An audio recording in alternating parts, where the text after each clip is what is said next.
Hi friends, welcome to it's our time by Viji. இது நம்ம நேரம். நம்ம நேரத்தில் நம்ம இன்றைக்கி பார்க்க போகிறது திருச்செங்கோடு அர்த்தநாரீஸ்வரர் ஆலயம் பற்றி. திருச்செங்கோடு நாமக்கல் மாவட்டத்தில் ஒரு வட்டத்தின் தலைமையிடமாக ஈரோடு நகரில் இருந்து 20 கிலோமீட்டர் தொலைவில் உள்ளது. வடக்கில் சங்ககிரியும், மேற்கில் ஈரோடும், தெற்கில் பரமத்தி வேலூரும், கிழக்கில் நாமக்கல்லும் உள்ளது. இது கொங்கு நாட்டு பாடல் பெற்ற திருத்தலங்களுள் ஒன்றாகும். தேவாரம், திருவாசகம், பெரிய புராணம், திருப்புகழ், கந்தர் அனுபூதி, கந்தர் அலங்காரம் முதலான திருநூல்களும் இந்த கோவிலில் இடம்பெற்றுள்ளது. இங்கு அர்த்தநாரீஸ்வரர், அதாவது உமையொரு பாகன், செங்கோட்டு வேலன், ஆதிகேசவ பெருமாள் ஆகிய மும்மூர்த்திகளும் தனி சந்நிதியில் கோயில் கொண்டு உள்ளனர். இப்போது இதன் புராண வரலாற்று சிறப்புகளை கதையாக பார்ப்போம். இந்த மலையின், அதாவது நாககிரியின் வரலாறு.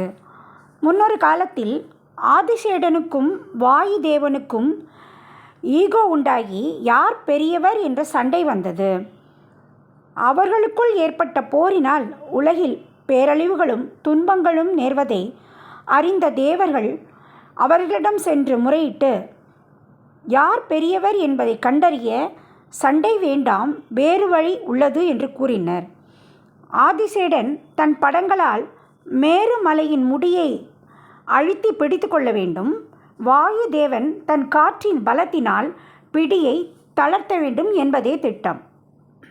அவர்கள் அவ்வாறே செய்ய ஊழிக்காற்றில் மற்ற உயிரினங்கள் எல்லாமும் தடுமாறியது.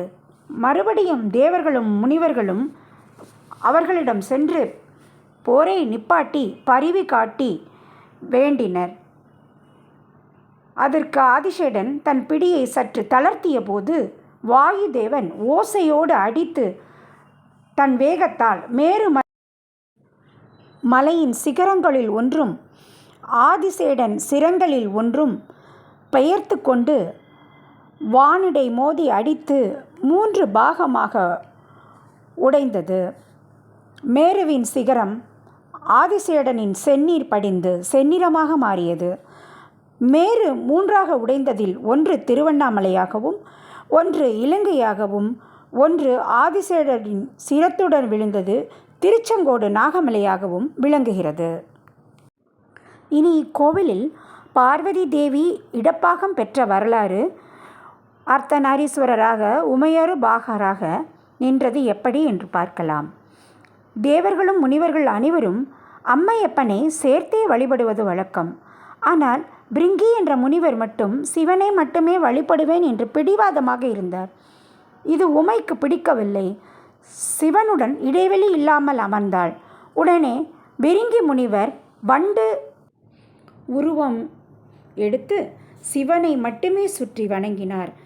பிரிங்கி உடனே இவ்வாறு செய்ததை பார்த்து உமை கோபமுற்று, உன் உடலில் உள்ள தசை முதலான எமது சக்தி கூறுகள் செயலிழந்து போகட்டும் என்றார். முனிவர் உடனே வலுவின்றி அக்கணமே கீழே சாய சிவன் அவரின் பக்திக்காக 3வது ஒரு கால் கொடுத்தார். பிரிங்கியே, நான் மறைகளை நீ அறிந்தாலும் சிவமின்றி சக்தி இல்லை, சக்தியின்றி சிவமில்லை. இருவரும் ஒன்றாக இயங்கினால்தான் இந்த பிரபஞ்சமே இயங்கும் என்ற மெய்ப்பொருளை உணர்த்தினார். பிரிங்கி முனிவரும் தன் தவறை உணர்ந்து உமையொரு பாகனை மகிழ்ந்து ஒரே உருவில் இருவரையும் வணங்கி மகிழ்ந்தார். இக்கோவில் 2000 ஆண்டுகளுக்கு முன் தோற்றுவிக்கப்பட்டதாக கருதப்படுகிறது. பிரதோஷங்களும் மாதந்தோறும் கார்த்திகை அமாவாசை நாட்களில் சிறப்பு பூஜைகளும் நடைபெற்று வருகின்றன.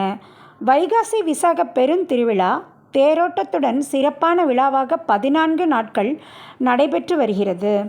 இத்திருத்தலத்தின் அருமையை கேட்டீர்கள்.